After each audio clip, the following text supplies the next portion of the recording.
नमस्कार, मी प्रियांका पाटील. आपण पाहत आहात राष्ट्रीय लोकराज्य न्यूज, निर्भीड बातम्यांचे व्यासपीठ.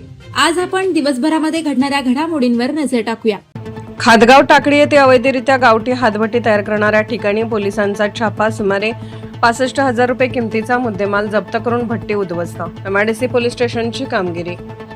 दिनांक 22/6/2026 रोजी वेळ 15:30 वाजण्याच्या सुमारास सहाय्यक पोलीस निरीक्षक हेमंत थोरात साहेब यांना गुप्त बातमीदारामार्फत बातमी मिळाली की इसम नामे राजू विलास पवार, राहणार खादगाव टाकळी, तालुका जिल्हा अहिल्यानगर, या लोकांच्या जीवितास धोका निर्माण होईल हे माहीत असताना त्यांच्या राहत्या घराच्या पाठीमागे सीना नदीच्या काठावर गावठी हातभट्टीचा दारू तयार करण्याची भट्टी लावून त्यामधून गावठी हातभट्टीची दारू काढत आहे अशी बातमी समजल्याने सहाय्यक पोलीस निरीक्षक थोरात साहेब व तपास पथकातील अंमलदार असे आमच्याकडील खासगी वाहनाने नमूद ठिकाणी जाऊन पाहिले असता सीना नदीच्या कडेला धूर निघत असताना आम्हाला दिसला.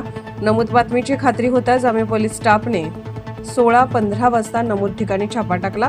त्यावेळी वर्दीतील पोलिसांनी पाहून इसम नामे राजू विलास पवार, राहणार खादगाव टाकळी, तालुका जिल्हा अहिल्यानगर हा सीना नदीमध्ये उडी टाकून पळू लागला. त्याचा आम्ही पाठलाग केला, परंतु सीना नदीतील काटवणाचा फायदा घेऊन पळून गेलेल्या इसमाच्या कब्जात 65,000 रुपये किमतीचा मुद्देमाल, त्यात 1,000 लिटर कच्चे रसायन, 70 लिटर गावठी हातभट्टीची तयार दारू मिळून ती पंचांसमक्ष नष्ट करण्यात आली व दारू करण्याची भट्टी नष्ट करण्यात आली आहे. तसेच इसम नामे राजू विलास पवार, राहणार खादगाव टाकळी, तालुका जिल्हा अहिल्यानगर याचे विरुद्ध MIDC पोलीस स्टेशनला भारतीय न्याय संहिता 2023 चे कलम 123 महाराष्ट्र दारूबंदी अधिनियम कलम 65 फ क ड इ प्रमाणे गुन्हा दाखल करण्यात आलाय.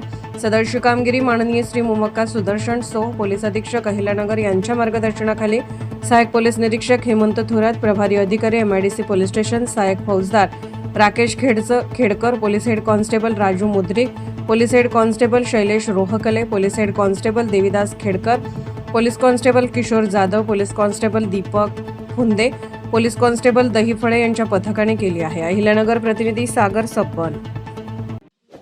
ताज्या बातम्यांसाठी आणि अपडेट्ससाठी राष्ट्रीय लोकराज्य न्यूज चॅनलला सबस्क्राईब करा, तसेच लाईक आणि शेअरही करा.